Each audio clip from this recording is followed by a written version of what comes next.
ಮಿತ್ರರೇ, ಈಗಾಗಲೇ ನಾನು ಮೊದಲೊಂದು ಸಾರಿ ಕನಸನ್ನು ಕುರಿತು ವಿಡಿಯೋ ಮಾಡಿರೋದನ್ನು ನೀವೆಲ್ಲ ನೋಡಿ ಬಹಳ ಆಸಕ್ತಿ ತೋರಿಸ್ತಿದ್ದೀರಿ ಅಂತ ಗೊತ್ತಾಯಿತು.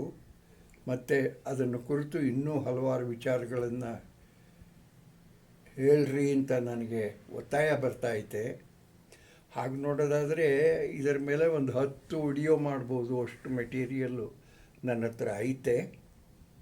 ನಾನು ಆಗಲೇ ಹೇಳಿದ್ದೀನಿ ನಿಮಗೆ, ನಾನು ಕನಸುಗಳ ಮೇಲೆ ಒಂದು ಪುಸ್ತಕನೂ ಬರೆದಿದ್ದೀನಿ ಅಂತ, ಕನಸಿನ ಕತೆ ಅಂತ.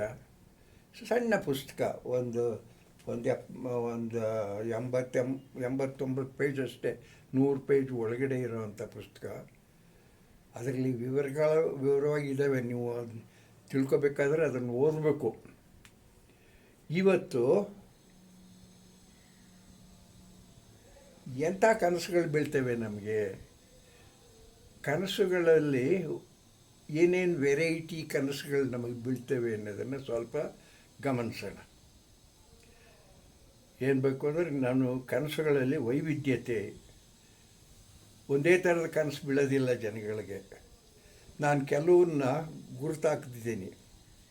ಫಾರ್ ಎಕ್ಸಾಂಪಲ್, ಒಂದು ಫಾಲಿಂಗ್ ಟೈಪ್ ಅಂತ, ಕನಸಿನಲ್ಲಿ ನಾನು ಕೆಳಗೆ ಬಿದ್ದೋಗ್ತಾ ಇದ್ದೀನಿ ಅಂತ. ಎಲ್ಲಿಂದಾರೂ ಆಗಿರ್ಬೋದು ಅದು. ಕನಸಿನಲ್ಲಿ ನಾನು ಕೆಳಗೆ ಬೀಳ್ತಾ ಇದ್ದೀನಿ ಅನ್ನೋ ಒಂದು ಅನುಭವ ಆಗುವಂಥ ಕನಸುಗಳು ಬರ್ತದೆ. ಇದು ಫಾಲಿಂಗ್ ಟೈಪ್ ಆಫ್ ಡ್ರೀಮ್ಸ್ ಅಂತಲೇ ಅದಕ್ಕೆ ಹೆಸರು. ಯಾಕೆ ನಾವು ಹೇಳ್ತೀವಿ ಇದಕ್ಕೆ ಕಾರಣ ಮನುಷ್ಯನಿಗೆ ಒಂದು ಅನಿಶ್ಚಯತೆ. ಅವನಿಗೆ ಏನೂ ಗ್ಯಾರಂಟಿಯಾಗಿ ಮಾಡೋ ಶಕ್ತಿ ಇಲ್ಲದೆ ಇರೋದ್ರಿಂದ ಒಂದು ತರಹ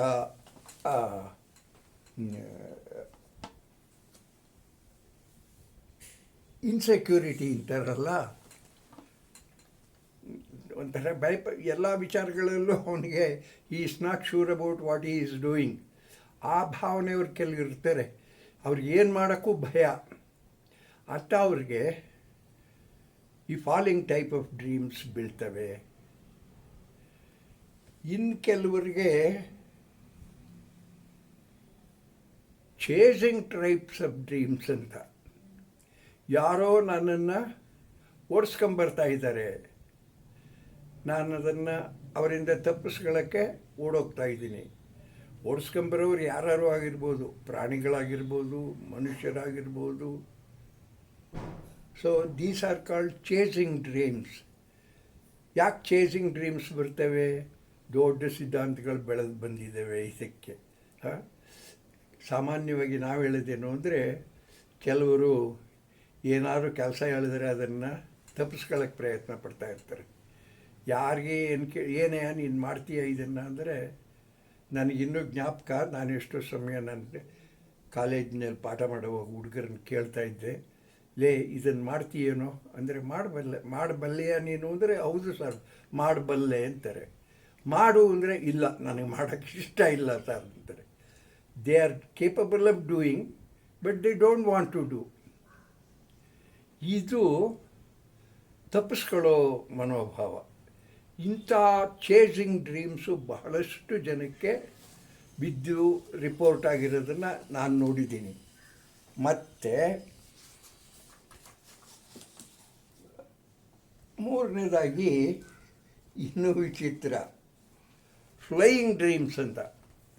ತಾವು ಕನಸಿನಲ್ಲಿ ಹಾರ್ದಂಗೆ ಕನಸು ಬಿದ್ದೆ ಮೇಲೆ ಎಲ್ಲರಿಗೂ ಬೀಳ್ತವೆ ಇಂಥ ಕನಸುಗಳು.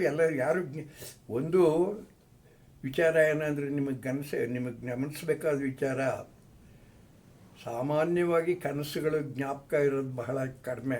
ಹೆಚ್ಚಿಗೆ ಕನಸುಗಳನ್ನು ನಾವು ಮರೆತು ಬಿಡ್ತೀವಿ. ಬೆಳಗ್ಗೆ ಎದ್ದಾಗಲೇ ರಾತ್ರಿ ಬಂದ ಕನಸು ಒಟ್ಟೋಗಿರ್ತೈತೆ.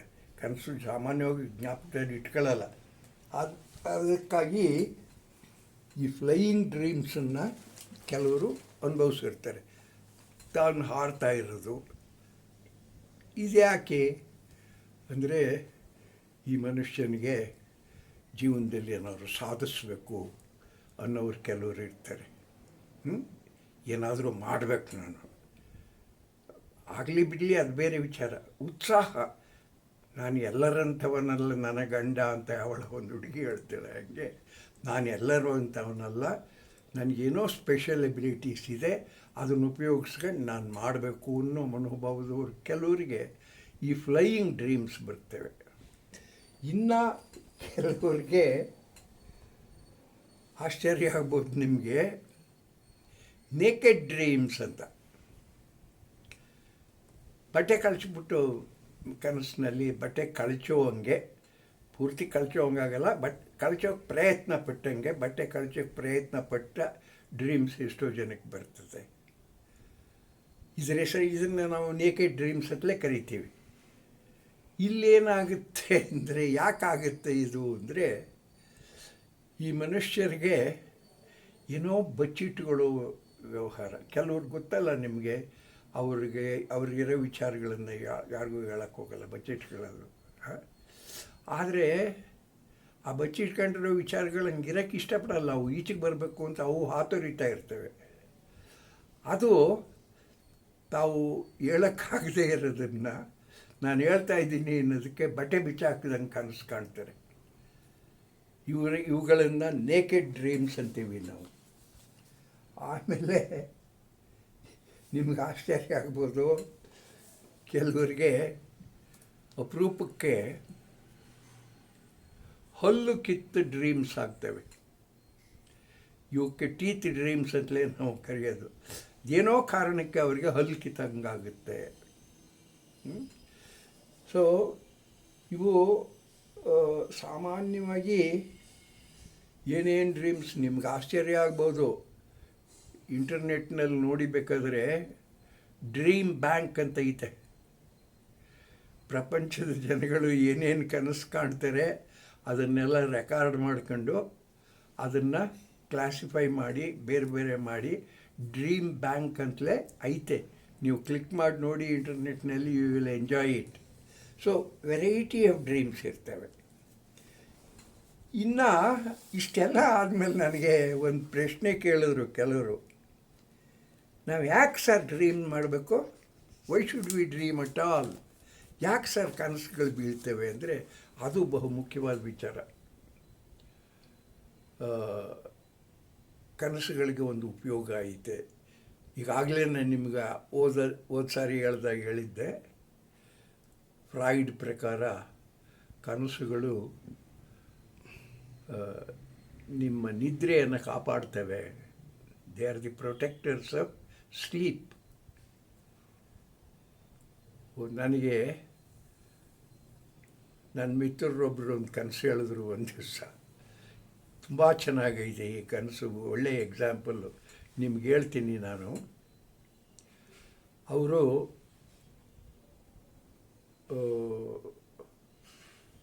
ಏನಪ್ಪ ಕನಸು ಅಂದರೆ, ಒಂದು ಬಸ್ಗೆ ಹೋಗಿದ್ದಾರೆ, ಬಸ್ ಹತ್ತಿದ್ದಾರೆ, ಬಸ್ಸು ಕಂಡಕ್ಟರು ರೈಟ್ ಅಂದಿದ್ದಾನೆ.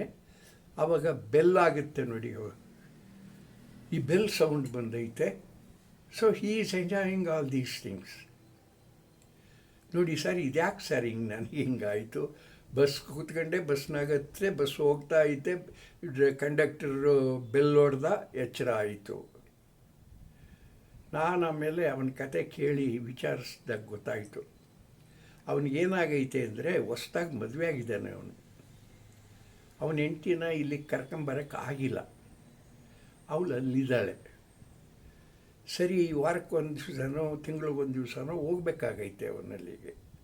ಆ ಹೋಗಬೇಕಾದಾಗ ಒಂದು ದಿವಸ ಇವನು ಅರ್ಜೆಂಟಾಗಿ ಎಲ್ಲ ಬುಕ್ ಮಾಡಿಬಿಟ್ಟು ರೆಡಿಯಾಗಿದ್ದಾನೆ. ಆದರೆ ಅವರ ಹೆಡ್ ಆಫ್ ದಿ ಡಿಪಾರ್ಟ್ಮೆಂಟ್ ಕರೆಸ್ಬಿಟ್ಟು, ನೋಡು, ನಿನಗೆ ರಜಾ ಕೊಡಬೇಕಾದ್ರೆ ನಿನಗೆ ಇಲ್ಲೊಂದಿಷ್ಟು ಕೆಲಸಗಳಿದ್ದಾವೆ, ಇದನ್ನು ಮಾಡಿ ಮುಗಿಸ್ಬಿಟ್ಟು ಆಮೇಲೆ ಹೋಗ್ಬೇಕು. ಇನ್ನೇನು ಮಾಡೋಕ್ಕಾಗುತ್ತೆ ಪಾಪ, ಅವನು ಎಲ್ಲ ಕೆಲಸಗಳನ್ನೂ ಮಾಡ್ತಾನೆ, ಅಲ್ಲಿಗೋಗಿ ಇಲ್ಲಿಗೋಗಿ ತಿರುಗಾಡಿ ಎಲ್ಲನೂ ಮಾಡಿ ಸುಸ್ತಾಗಿ ಹೋಗ್ತಾನೆ. ಆಮೇಲೆ ಅವನು ಬಸ್ ಇರೋದು ಬೆಳಗಿನ ಜಾವ 5 ಗಂಟೆಗೆ. 5 ಗಂಟೆಗೆ ಬಸ್ಗೆ ಬುಕ್ ಮಾಡಿಸ್ಬಿಡ್ತಾನೆ. ಬುಕ್ ಮಾಡಿಸ್ಬಿಟ್ಟು ಅಷ್ಟೊತ್ತಿನವ್ರಿಗೆ ಇರೋ ಕೆಲಸಗಳನ್ನೆಲ್ಲ ಮುಗಿಸ್ಬಿಟ್ಟು ಬಂದು ಮಲ್ಕತಾನೆ. ಮಲ್ಕೊಂಡ್ರೆ ಅವನಿಗೆ ಬಿದ್ದಿರೋ ಕನಸಿದು, ತಾನೊಂದು ಬಸ್ನಾಗ ಕೂತಿದ್ದೀನಿ, ಡ್ರೈವರು ಹೋಗೋದೇನೆ ಅಂತಾನೆ, ಕಂಡಕ್ಟರು ರೈಟ್ ಅಂತಾನೆ, ಬೆಲ್ ಹೊಡಿತಾನೆ. ಈ ಬೆಲ್ ಏನು ಗೊತ್ತಾ, ಅವನಿಕ್ಕಿರೋ ಅಲಾರಾಮ್ ಬೆಲ್ಲು ಇವನು ಈ ಬೆಲ್ ನಂಗೆ ಕೇಳಿಸೈತೆ. ಇದ್ರೇನು ಉದ್ದೇಶ? ಬಹಳ ಸುಸ್ತಾಗಿದ್ದಾನೆ ಅವನು, ಶ್ರಮ ವಹಿಸಿದ್ದಾನೆ, ದಿನವೆಲ್ಲ ಕೆಲಸ ಮಾಡಿದ್ದಾನೆ, ಅವನ ಶರೀರಕ್ಕೆ ಆಯಾಸ ಆಗೈತೆ. ಅದನ್ನು ಅವನು ಕಾಪಾಡಬೇಕಾದ್ರೆ ಇಂಥ ಕನಸು ಬೀಳಲೇಬೇಕು. ಈ ಕನಸು ನೋಡಿ, ಇದು ಬಹುಮುಖ್ಯವಾದ, that is what we say protector. ಫ್ರಾಯ್ಡಿನ ಬಿಟ್ಟರೆ ಹಾಕ್ರಿ, ಸಾಮಾನ್ಯವಾಗಿ ನನಗೂ ನಿಮಗೆ ಅರ್ಥ ಆಗುತ್ತೆ ಈ ವಿಚಾರ. ಅಂಥ ಸಂದರ್ಭದಲ್ಲಿ ಅವನ ಕನಸು ಬಿದ್ದು ಅದು ಆಗತ್ತೆ. ನನಗೇನೆ ಇವತ್ತು ಬೆಳಗಿನ ಜಾವ ಕನಸು ಬಿದ್ದೈತೆ. ನಾನು ಪಾಠ ಮಾಡ್ತಾಯಿದ್ದೀನಿ ಸ್ಟೂಡೆಂಟ್ಸಿಗೆ. ಯಾಕಪ್ಪ ಇದು?